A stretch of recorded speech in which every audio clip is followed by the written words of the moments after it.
അസ്സലാമു അലൈക്കും. Welcome back to Visal media. ഞാൻ ഫക്രുദ്ദീൻ പന്താവ്. ഇന്നലെ മുതൽ സോഷ്യൽ മീഡിയയിലൊക്കെ ഭയങ്കര വാർത്ത ഉണ്ടായിരുന്നു. ഒരു പ്രമുഖ യൂട്യൂബർ അറസ്റ്റിലായി എന്നുള്ളത്. 14 വയസ്സുള്ള പെൺകുട്ടിയെ ലൈംഗികാതിക്രമണം നടത്തിയതിനാണത്രേ കാസർഗോഡുള്ള മുഹമ്മദ് സാലിഹ് 35 വയസ്സുള്ള Shalu king media, Shalu king blogs, Shalu king family എന്നൊക്കെ രീതിയിൽ സോഷ്യൽ മീഡിയയിലൊക്കെ വളരെയധികം പ്രസിദ്ധനായ ഒരു യൂട്യൂബർ അറസ്റ്റിലായി എന്നുള്ളത്. അപ്പോൾ ഇയാൾക്ക് ഭാര്യയുണ്ട്, 3 മക്കളുണ്ട്. അപ്പോൾ ഭാര്യയോട് പിണങ്ങിയ ഒരു സമയത്താണ് അത്ര സോഷ്യൽ മീഡിയ വഴി സ്നാപ്ചാറ്റ് ഒക്കെ വഴി ഒരു 14 വയസ്സുള്ള പെൺകുട്ടിയുമായിട്ട് സൗഹൃദത്തിലായി. അങ്ങനെ വിവാഹ വാഗ്ദാനം നൽകിയിട്ട് ലൈംഗികാതിക്രമണം നടത്തിയതിനാണ് ഇയാൾ പോലീസ് പിടിയിലായി എന്നുള്ളതാണ് FIR-ലും അതോടൊപ്പം തന്നെ വാർത്തകളൊക്കെ ഉള്ളത്. അപ്പോൾ ഇയാൾ ഗൾഫിലായിരുന്നു.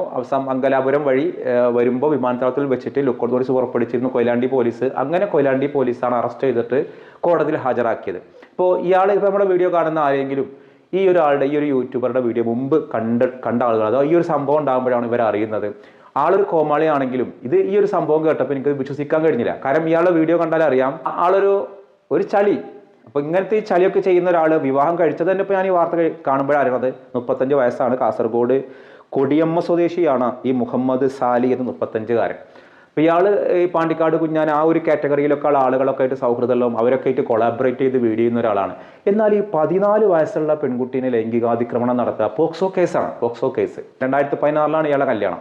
3 മക്കളുണ്ട്. അങ്ങനെ ഭാര്യയോട് പിണങ്ങിയൊരു സമയത്താണ് ഈ സോഷ്യൽ മീഡിയ വഴി സ്നാപ്ചാറ്റ് വഴിയും ഇൻസ്റ്റ വഴിയും ഒരു പെൺകുട്ടിനെ, ഗൾഫിലുള്ള ഒരു പെൺകുട്ടിനെ പരിചയമാവണം, സൗഹൃദമാവണം, അങ്ങനെ ഈ വിവാഹ വാഗ്ദാനം നൽകി എന്നൊക്കെയാണ് പറയുന്നത്. അപ്പോൾ ഞാൻ അന്വേഷിച്ച് നോക്കുമ്പോൾ ഇങ്ങനത്തെ ഒരു കേസ് വന്നു കഴിഞ്ഞാൽ പിന്നെ ആ യൂട്യൂബർ 2 കാര്യം സംഭവിക്കുക. ആ യൂട്യൂബർക്ക് കുറേ സബ്സ്ക്രൈബേഴ്സും കുറേ ആളുകളുണ്ടാവും. കുറേ ആളുകൾ ഇപ്പോഴാണ് അത് അറിയുക. അപ്പോൾ ഈ നമ്മുടെ വീഡിയോ കാണുന്ന പലരും ഇങ്ങനെ ഒരു യൂട്യൂബറുള്ള തന്നെ ഒരു പക്ഷേ ഈ വാർത്ത കാണുമ്പോഴായിരിക്കും അറിഞ്ഞിട്ടുണ്ടാവും, ഓ ഇങ്ങനെ ഒരാളുണ്ടാവും. നമ്മുടെ നാട്ടിൽ എന്തെങ്കിലുമൊക്കെ വരുമ്പോഴേക്ക് ഈ യൂട്യൂബേഴ്സിന് കൊടുക്കുന്ന പേരാണ് ഇൻഫ്ലുവൻസർ. സത്യം പറഞ്ഞാൽ ഇവരെ പോലെയുള്ള ആളുകൾ എന്ത് ഇൻഫ്ലുവൻസിങ് ആണ് സൊസൈറ്റിയിൽ കൊടുക്കുന്നത് എന്ന് എനിക്ക് മനസ്സിലാവുന്നില്ല. ഏകദേശം ഇൻസ്റ്റയിൽ മാത്രം ഇയാൾക്ക് 5 ലക്ഷത്തിലധികം ഫോളോവേഴ്സ് ഉള്ള ഒരാളാണ്. കഴിഞ്ഞൊരു 7 വർഷമായിട്ട് സോഷ്യൽ മീഡിയയിൽ ആക്റ്റീവായി നിൽക്കുന്ന ഒരാളാണ്. അപ്പോൾ എന്താണ് അതിൻ്റെ സത്യാവസ്ഥ? ഇപ്പോൾ ഇത്തരം കേസ് നമ്മൾ കാണുമ്പോൾ അങ്ങനത്തെ ഒരു പോക്സോ കേസാണെന്ന് കരുതിയിട്ട് കണ്ണടച്ച് വിശ്വസിക്കേണ്ട. ഞാൻ മനസ്സിലാക്കുന്ന ഒരു കാര്യം, എൻ്റെ ഒരു അന്വേഷണത്തിൽ എനിക്ക് മനസ്സിലായത്, പല ആളുകളോടൊക്കെ വിളിച്ചപ്പോൾ ഈ ആൾക്ക് ഇങ്ങനെ ഒരു പെൺകുട്ടിയുമായിട്ട് സൗഹൃദം ഉണ്ടായിരുന്നു. അപ്പോൾ ആ സൗഹൃദം ഈ പെൺകുട്ടിക്ക് ഇങ്ങോട്ട് ഭയങ്കര ഒരു അടുപ്പം തോന്നിയിരുന്നു അത്രയും. കാരണം ഇൻഫ്ലുവൻസർ ആണല്ലോ, ഇൻഫ്ലുവൻസർമാരെ ഭയങ്കര ഇഷ്ടപ്പെടും. ഇൻഫ്ലുവൻസർമാർ എന്ന് പറഞ്ഞിട്ട് ഇപ്പോൾ ഈ കാട്ടിക്കൂട്ടുന്ന ഒരുപാട് എണ്ണം സോഷ്യൽ മീഡിയയിലുണ്ട്. ഒരു സ്ത്രീ കാണാം, 5 മക്കളൊക്കെ ഉള്ള ഒരു വിധവയായ സ്ത്രീ, എന്തൊക്കെ പുലഭ്യങ്ങളാണ് അവർ യൂട്യൂബിലും വീഡിയോയിലൊക്കെ പറയുന്നത്. പച്ചത്തെറി വരെ വിളിക്കുക, വീട്ടിൽ പോയിട്ട് തല്ലുണ്ടാക്കുക, കേസ് ഉണ്ടാക്കാം. ഇവരൊക്കെയാണ് ഇൻഫ്ലുവൻസറായിട്ട്. ഇവരൊക്കെ മറ്റു വലിയ വലിയ മീഡിയകളിലൊക്കെ ഇൻ്റർവ്യൂ, പിന്നെ തൊപ്പി മുതൽക്ക് പല പല പേരുകളിൽ നമ്മുടെ മക്കളെ വഴിതെറ്റിക്കാവുന്ന ഇവരോട് ആകർഷണം തോന്നുന്ന വേറൊരു പുതുതലമുറ. ഈ കൗമാരക്കാരായ കുട്ടി സത്യം പറഞ്ഞാൽ നാട്ടിൽ നടക്കുന്ന സംഭവങ്ങൾ എന്താണെന്ന് അറിഞ്ഞൂടാ, ഇതുപോലെയുള്ള ആളുകൾ പറ്റിക്കപ്പെടുന്ന അറിഞ്ഞൂടാ. കാരണം ഒരു മാസം 300-350 രൂപ കൊടുത്ത് പത്രം വരുത്തൂല. പത്രം അത് വായിച്ചാൽ അറിയാലോ ഏതൊക്കെ രീതിയിൽ എന്തൊക്കെ സംഭവിക്കണം. ഇവർ വൈഫൈ റീചാർജ് വലിയ മൊബൈൽ റീചാർജ് ചെയ്തിട്ട് അവർക്ക് ഇഷ്ടമുള്ള കാര്യം മാത്രം മൊബൈലിൽ കാണും. എന്നിട്ട് ഈ കുട്ടികൾ പോയിട്ട് ഇതുപോലെയുള്ള വലയിൽ പോയി വീഴും.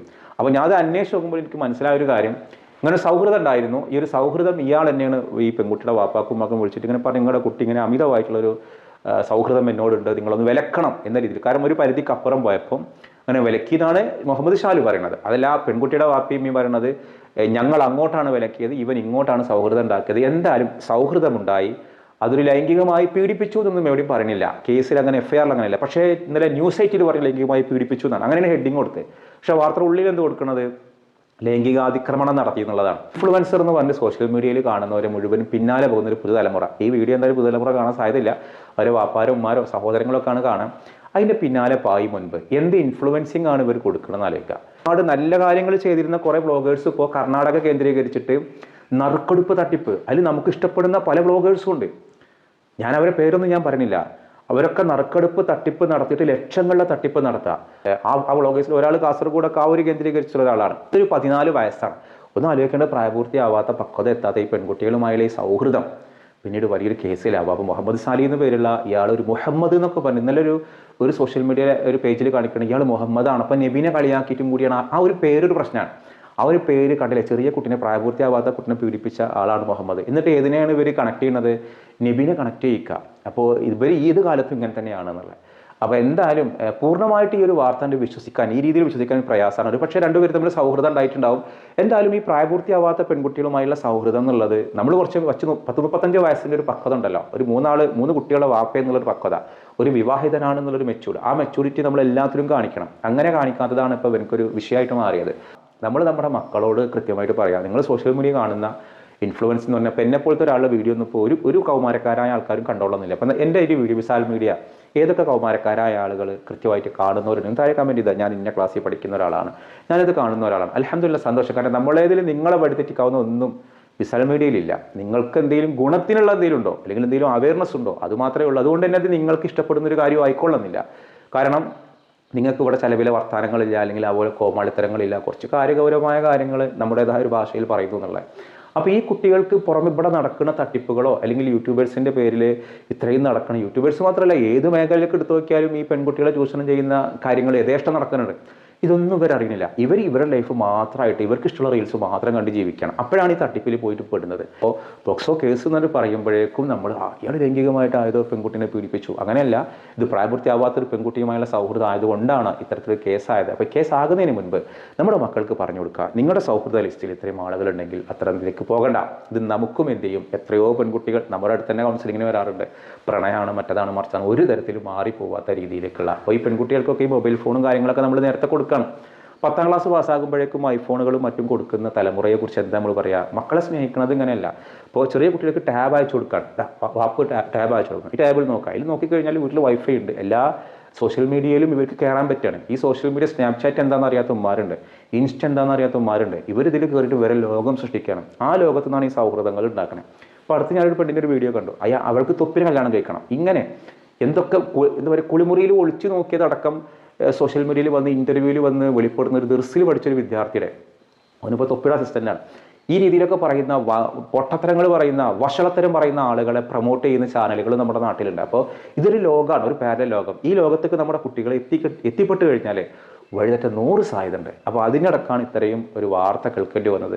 അതിൽ നമ്മുടെ വീഡിയോ കാണുന്ന ഒരാളുകൾ മുഹമ്മദ് സായി 35 വയസ്സുള്ള ഈ ഒരു യൂട്യൂബറെ, ഈ ഒരു ഇൻഫ്ലുവൻസർ, ഞാൻ ഇൻഫ്ലുവൻസർ എന്നുള്ള പേര് ഞാൻ പറയില്ല, ഒരു ഇൻഫ്ലുവൻസിങ് ഇവർ കൊടുക്കണില്ല, തെറ്റായ സന്ദേശങ്ങളില്ലാതെ ഓരോരോ കടകളിൽ നിന്ന് കാശ് വാങ്ങിയിട്ട് തൻ്റെ പ്ലാറ്റ്ഫോമുകൾ, ആ കാശ് വാങ്ങിയിട്ടുള്ള അവരെ പ്രൊമോട്ട് ചെയ്യുന്ന വീഡിയോ കൊടുക്കുക എന്നല്ലാതെ സമൂഹത്തിന് ഉപകാരമുള്ള ഒരു വീഡിയോ ഞാൻ ഇവരെ കണ്ടിട്ടില്ല. കുറേ ചളി വളിഞ്ഞ വിറ്റുകൾ കാണാമെന്നല്ലാതെ. അപ്പോൾ അത് കാണാൻ ഇഷ്ടമുള്ള ആളുകൾ, കാണാൻ പറ്റുന്നത് നേരത്താണ് കണ്ടിട്ട് വെറുതെ ഇങ്ങനെ ഇക്ലിയാക്കി ചിരിക്കുക, അത്രയേ ഉള്ളൂ. എന്തായാലും ഇതൊക്കെ ഒരു പാടാണ്. നമ്മുടെ മക്കളെ നമ്മൾ കരുതിയിരിക്കണം. മക്കൾക്ക് കൃത്യമായുള്ള സൈബർ സെക്യൂരിറ്റി സാക്ഷരത നമ്മൾ കൊടുക്കണം. അല്ലെങ്കിൽ നമ്മുടെ കുട്ടികൾ നാളെ ഇതുപോലെ ഒരു പരിഹാസ്യ കഥാപാത്രമായിട്ട് മാറാനിടവരും.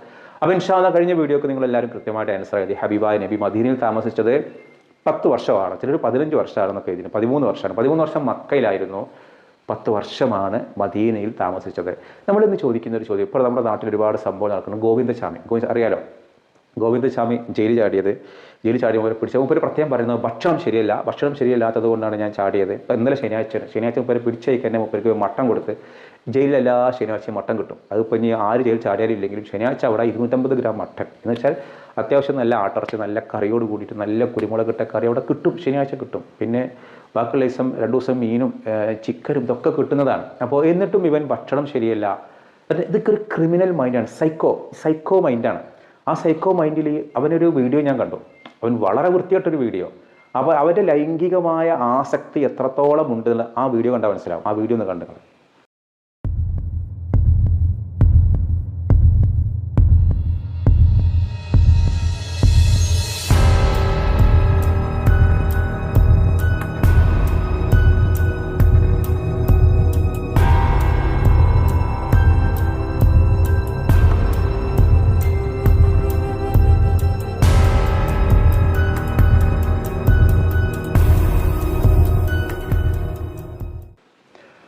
എന്തായാലും എന്തൊരു വൃത്തികളാണ് ഇവനൊക്കെ പുറത്തിറങ്ങി കഴിഞ്ഞാൽ. ഇതിനു വേണ്ടിയിട്ട് ചപ്പാത്തി മാത്രം കഴിച്ച് തടി കുറച്ചിട്ട് ജയിൽ സുരക്ഷിതത്വം ഇല്ല എന്നുള്ളതാണ്. അപ്പം നമ്മളിന്ന് ചോദിക്കുന്ന ചോദ്യം, ഞാൻ ഗോവിന്ദചാമിയുമായിട്ട് ബന്ധപ്പെട്ട ഒരു ചോദ്യമാണ്.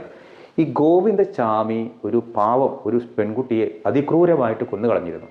അപ്പോൾ ആ കൊന്നുകളഞ്ഞിരുന്ന നമ്മുടെ ഹൈക്കോടതി കൊടുത്ത ശിക്ഷ വധശിക്ഷയാണ്. മേൽക്കോടതിയും അതാ കൊടുത്തു. അവസാനം സുപ്രീം കോടതി പോയപ്പോൾ പറഞ്ഞു വധശിക്ഷ വേണ്ട, ജീവപര്യന്തം മതി എന്ന് പറഞ്ഞു.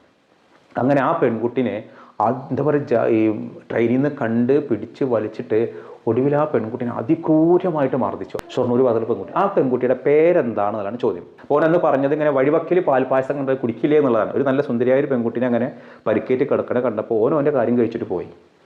എന്തായാലും ഇവനൊന്നും ഒരിക്കലും നമ്മൾ എന്ത് ചെയ്യരുത്, വിട്ടുകൊടുക്കരുത്. നിയമത്തിനല്ല, അവനൊക്കെ ജീവിക്കാനുള്ള അവകാശമല്ല. അവർക്ക് നമ്മളിങ്ങനെ മട്ടൻ കറിയും ചിക്കൻ കറിയും ചപ്പാത്തിയും കൊടുത്ത് വളർത്തിക്കൊണ്ട് വന്നിട്ടാണ് ഓൻ ഇത്രയും വലിയ, എനിക്കിപ്പോഴും ചിന്തിക്കാൻ പറ്റണില്ല, ഈ ഒറ്റക്കാര്യം വെച്ച് ഇത്രയും വലിയ മതിൽ അവൻ ചാടി അപ്പുറം കടന്നല്ലോ എന്നുള്ളത്. അപ്പോൾ ആ ഒരു അവൻ കൊലപ്പെടുത്തിയ ആ ഒരു പെൺകുട്ടിയുടെ പേരെന്താണെന്നതാണ് ചോദ്യം. അതിന് ഉത്തരമാണ് നിങ്ങൾ കമൻറ്റ് ചെയ്യേണ്ടത്. മറ്റൊരു ദിവസം മറ്റൊരു വീഡിയോയുമായി വീണ്ടും കാണാം. അസ്സലാമു അലൈക്കും.